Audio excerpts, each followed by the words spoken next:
જય શ્રી કૃષ્ણ. આપણે ટેલિપ્રાઇમના home સ્ક્રીનના features વિશે આપણે વાત કરી રહ્યા હતા. તો પહેલાંના લેક્ચરમાં આપણે જોયું કે કંપની ફીચર્સ વિશે આપણે થોડીક માહિતી મેળવેલી. ત્યારબાદ આવે છે ડેટા. કંપનીમાં જે કંઈ આપણે કામ કરીએ છીએ એનો ડેટા એક જગ્યાએ સ્ટોર થાય છે. આપણે કોઈ પણ કંપનીનું કામ કરીએ છીએ ત્યારે આપણને એક બીક હોય છે કે આપણો ડેટા ક્યારેય ઉડી ન જાય કે કોઈ એમાં કોઈ ફેરફાર ન થાય. તો કંપનીના ડેટાને સિક્યુરિટી માટે આપણે સમયે આપણે બેકઅપ લઈએ છીએ. ત્યારે કંપની ત્યારબાદ રિસ્ટોર કે જે આપણે બેકઅપ કરેલો ડેટા છે, માન લો કે કોઈ કારણસર આપણી કંપની બંધ થઈ ગઈ તો બેકઅપમાં આપણા ફોલ્ડરમાં આપણો ડેટા હોય છે તેને રિસ્ટોર કરી આપણે પાછો લાવી શકાય છે. ત્યાર પછી આ ત્રીજું ઓપ્શન છે સ્પ્લિટ કંપની, મતલબ પહેલાં વેરીફાઈ ડેટા કરના સ્પ્લિટ કંપની કે આપણે જ્યારે વર્ષ પૂરું થાય ત્યારે ડેટા સ્પ્લિટ કરવાનો આવે છે. એ તમને આગળ ખ્યાલ આવશે કે આમાં આપણી માનો કે કંપની છે ગોકુલ ટ્રેડર્સ, તો ગોકુલ ટ્રેડર્સને આપણે સિલેક્ટ કરી, બરાબર. તો જે કંઈ ડેટા હોય છે ને, નો એરર ફાઉન્ડ્સ, પહેલાં વેરીફાઈ કરવાનું હોય છે કે આપણા ડેટામાં કોઈ એરર નથી ને. કારણ કે કોઈ પણ કંપની આપણે જ્યારે સ્પ્લિટ કરીએ, આપણે ડેટા છે આ ડેટામાં જઈએ, ડેટાની ઓપ્શન સ્પ્લિટમાં બે ઓપ્શન આવે. વેરીફાઈ પહેલાં આપણે કરી લઈ, વેરીફાઈ કરી લીધું તો આપણે ચેક કરેલું હતું કે એમાં કોઈ પ્રોબ્લેમ નથી. ચેક કર્યા પછી તમને ઓપ્શન આવશે કે તમારે કંપનીનો ડેટા છે વેરીફાઈ થઈ ગયો છે. વેરીફાઈ થઈ ગયું હોય તો અહીંયા વેરીફાઈ થઈ જશે, ના થયો હોય તો અહીંયા પાછું કરી લેવાનું. કદાચ તમે આગળના ઓપ્શનમાં ન કર્યું હોય તો પાછું અહીંથી આપણે તમારે ડેટા વેરીફાઈ કરી લેવાનો છે અને અહીંથી સ્પ્લિટ કરી નાખવાનો છે. સ્પ્લિટનું ઓપ્શન આવી ગયું. સ્પ્લિટના ઓપ્શનમાં તમે વયા જાઓ, સ્પ્લિટ કરી નાખો.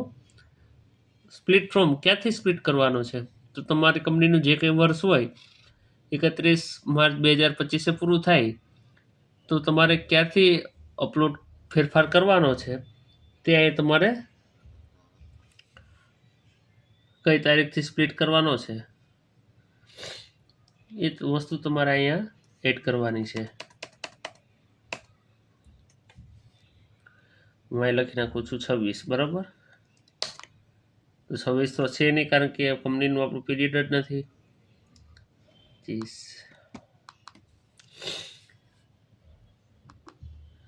જો આપણી કંપનીનું તારીખ ડેટા ક્યારથી છે 1 એપ્રિલ 2025થી 31 માર્ચ 2026 લગી છે, બરાબર છે.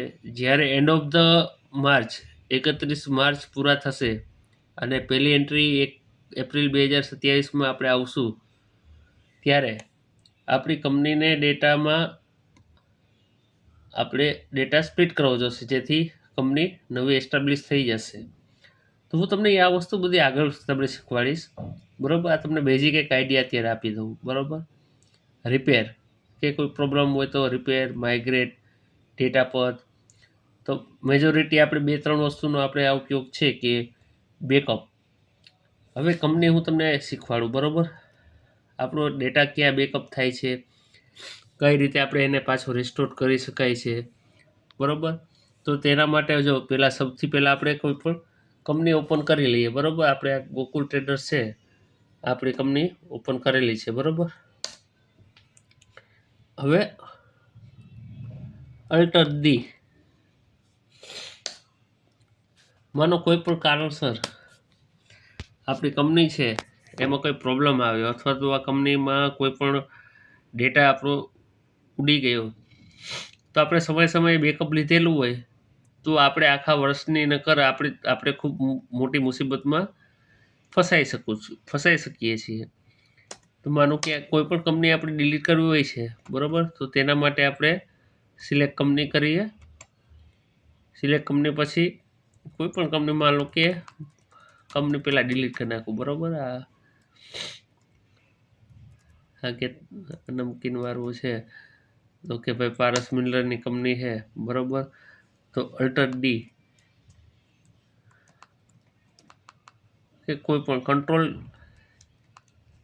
અલ્ટર ડી કે કોઈ પણ કારણસર આપણે માનો પહેલાં બેકઅપ લઈ લઈએ. માનો કે આ મારી કંપનીનું ડેટા છે, બરાબર, આ પારસ મિનરલ, બરાબર. તો આનો ડેટા મારે બેકઅપ લેવો છે. તો બેકઅપ માટે તમને તરત સીધું ફોલ્ડર ખુલી જશે. બેકઅપ માટે તમારે કઈ કંપનીનું બેકઅપ લેવું છે, તમે આ વિન્ડો એક તમારે ખુલી જશે. બેકઅપ જેવું તમે અહીંથી બેકઅપનું ઓપ્શન જશો ને, આ બેકઅપમાં, એટલે એવું તરત તમને આ ઓપ્શન આવી જશે. આમાં તમારે બેકઅપ કઈ કંપનીને લેવાનું છે, જો અહીંયા તમને ડ્રાઈવ દેખાશે કે કઈ ડ્રાઈવમાં તમારો ડેટા સિલેક્ટ થાય છે. તો કે ડી ડ્રાઈવમાં ન્યૂ ફોલ્ડરની અંદર ટેલી બેકઅપમાં તમારું આ બેકઅપ સેવ થાય છે. તમારે કયો ડેટા સેવ કરવો છે, જે ડેટા તમારે જે કંપનીનો સેવ કરવો હોય એ સિલેક્ટ કરતું જવાનું અને લાસ્ટમાં કંટ્રોલ એ આપી દેવાનું. માનો થઈ જાય પછી જા રહ્યો બેકઅપ ચાલુ થઈ ગયું, બરાબર. આ બેકઅપ થઈ ગયું, બરાબર. બાકીની કંપનીનું કરવાનું છે તો કે ના, આ બધી કંપનીનું બેકઅપ થઈ ગયું, બરાબર. હાલો આપણે બધી કરી નાખી, બરાબર. રેડી, બેકઅપ થઈ ગયું. હાલો બધી કંપનીનું રેડી.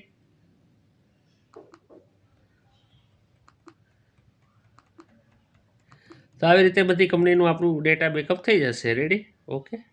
આપણે બધી કરેલું છે એટલે આ દર વખતે મારે યસ આપવું જોશે, બરાબર છે. જો આ કઈ કંપનીનું હું બેકઅપ લઉં છું, જો તમને દેખાતું જાય છે. બેકઅપની નીચે તમને દેખાતી જાય છે કઈ કંપની બેકઅપ થાય છે, બરાબર છે. ફટાફટ જુઓ છો ને તમે કે કેટલી સ્પીડથી બેકઅપ ફટાફટ થાય છે, એટલે તમારે કોઈ પણ પ્રકારની ચિંતા રહેશે નહીં, બરાબર. આપણી કે આ બેકઅપ થતું હતું ડીમાં ન્યૂ ફોલ્ડર અને ટેલી બેકઅપ, બરાબર.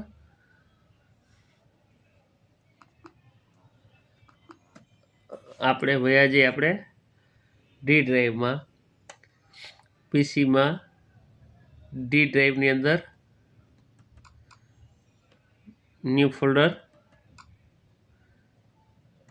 ટેલી બેકઅપનું તમને ફોલ્ડરનું ઓપ્શન દેખાતું હશે, બરાબર છે.